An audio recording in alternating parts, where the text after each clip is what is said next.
হবে না। আরো একটি খুশির খবর, সারা বাংলা কৃষি বিশ্ববিদ্যালয় এয়ারপোর্ট বন্ধ করে দিয়েছে।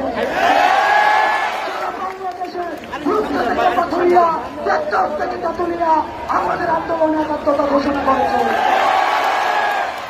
ওই কলকাতা